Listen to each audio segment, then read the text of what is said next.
समंदर के किनारे वाक़ई एक खूबसूरत शहर की है, जहाँ चिंटू, मिंटू और हानी अपने वालिदैन के साथ रहा करते थे। शहर में आजकल हर एक जलपरी की बातें करता हुआ पाया जाता था। न जाने किसने पहली बार समंदर के किनारे पर उस जलपरी को देखा था भी या नहीं, लेकिन अब तो हर शख्स उसे देखने का दावा कर रहा था और हर एक को पकड़ पकड़ कर जलपरी के किस्से सुना रहा था। भाई, क्या जलपरी वाकई होती है? 8 साला हानी ने अपने भाइयों से पूछा, जो न जाने कब से उसे जलपरी की कहानी सुना रहे थे। कल ही तो चचा फजलू ने बताया था कि उन्होंने समंदर के किनारे एक खूबसूरत जलपरी को देखा है, और उनकी बात की तायद ठेले वाले सलीम अंकल ने भी की थी। चिंटू ने हानी को तफसील से बताया, जबकि हानी हैरानी से मुंह खोले चिंटू की बातें सुन रही थी और मिंटू मुंह पर हाथ रखे हंसी दबाने की कोशिश कर रहा था, क्योंकि चिंटू अपनी बातों से हानी को बेवकूफ़ बना रहा था। भाई, जलपरी कैसी दिखती है?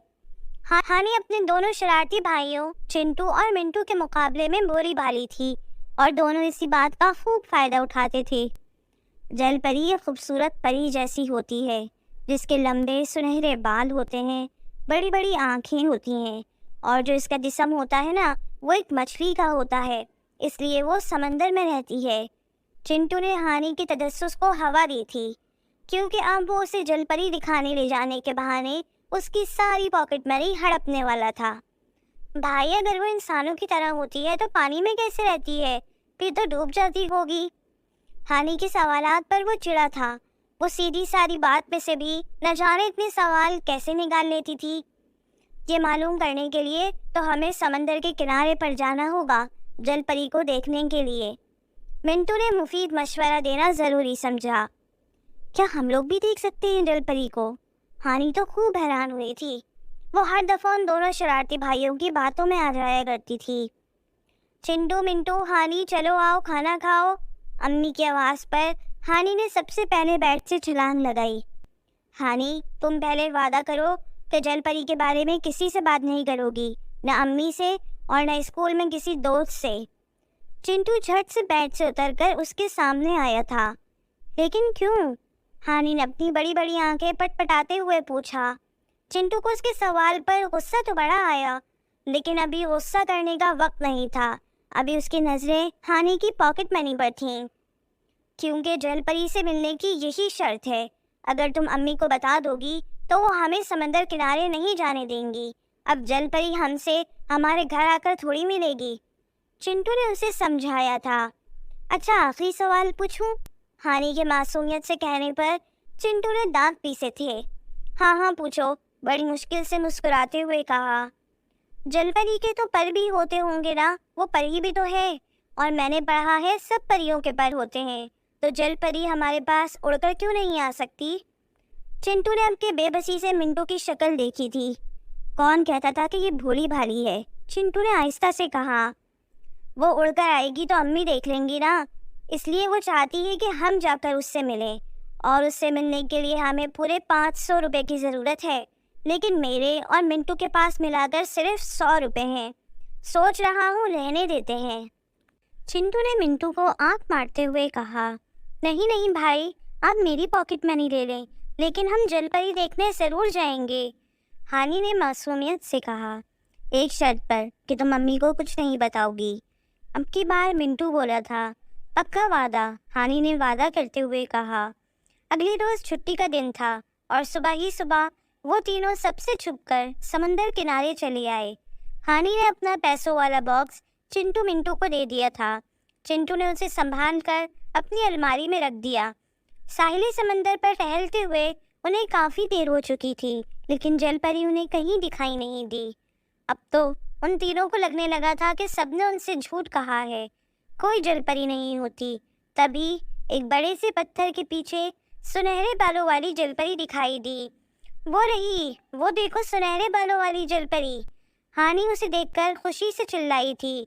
चिंटू और मिंटू ने भी हैरानी से उस जानिब देखा, लेकिन उस जलपरी को देखकर अब वो दोनों उसके करीब जाने से डर रहे थे, जबकि हानी खुशी खुशी उसके पास जा रही थी। दोनों ने उसे रोकने की कोशिश की, लेकिन वो भागी चली जा रही थी। मजबूरन उन्हें भी उसके साथ ही जाना पड़ा। क्या आप ही जल परी हैं? हानी ने उसके पास जाकर उससे पूछा। हाँ प्यारी सी बच्ची, मैं ही रानी जल परी हूँ। मेरा नाम हानी है।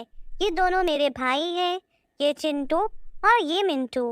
हानी ने जलपरी से सबका तारुफ करवाया। वो तीनों अब भी हैरानी से उसे ही देख रहे थे। आप बहुत प्यारी हैं और आपके ये सुनहरे बाल और भी अच्छे हैं। मैं यहाँ की रानी जलपरी हूँ। आप तीनों मुझे बहुत अच्छे लगे, इसलिए मैं आप तीनों की एक एक ख्वाहिश पूरी करूँगी। अब आप मुझे एक एक करके अपनी ख्वाहिश बता सकते हैं। आप जो चाहें मुझसे मांग सकते हैं। जलपरी के कहने पर उन तीनों ने एक दूसरे की शक्ल देखी। वो क्या मांगे जलपरी से, इस बारे में तो उन्होंने कुछ सोचा ही नहीं था। हानी को अपनी गुड़िया के लिए एक बड़ा और खूबसूरत सा घर चाहिए, चिंटू ने सोचते हुए कहा। और जलपरी ने अपने सीधे हाथ में पहनी एक नीले रंग की अंगूठी को पानी में डाल दिया और जैसे ही अंगूठी को बाहर निकाला, उसके हाथों में खूबसूरत सा घर था। जलपरी ने वो हानी की तरफ बढ़ाया। हानी ने खुशी खुशी उसे दोनों हाथों से थाम लिया। जलपरी ने अब चिंटू और मिंटू की तरफ देखा, जो एक दूसरे के कान में न जाने क्या बातें कर रहे थे। मिंटू को फुटबॉल चाहिए, चिंटू ने मिंटू की ख्वाहिश बताई। जलपरी ने एक बार फिर अपनी नीली अंगूठी को समंदर के पानी में डाल दिया और मिंटू की ख्वाहिश पूरी करते हुए उसे फुटबॉल दे दी। अब चिंटू की बारी थी, लेकिन उसे कुछ समझ नहीं आ रहा था कि वो क्या मांगे।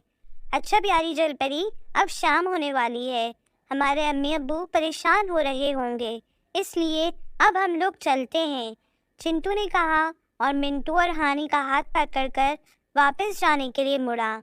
प्यारे बच्चे, तुमने अपने लिए तो कुछ मांगा ही नहीं। जलपरी के कहने पर वो तीनों रुके थे।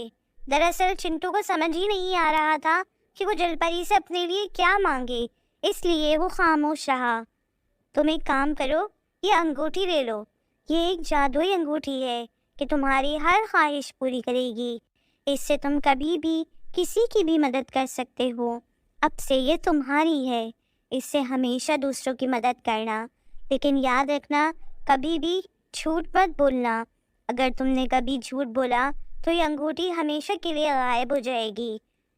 जलपरी ने अपनी नीली अंगूठी चिंटू को दी। चिंटू हैरत और खुशी से अपने हाथ में पकड़ी नीली अंगूठी को देखने लगा। उन तीनों ने जलपरी का शुक्रिया अदा करने के लिए सर उठाकर देखा, लेकिन वो तो वहाँ थी ही नहीं। रानी जलपरी, आप कहाँ गईं? इन तीनों ने जलपरी को ढूंढा, लेकिन वो इन्हें कहीं दिखाई नहीं दी। वो तीनों अपने तोहफे और इस नीली अंगूठी को लेकर घर आ गए।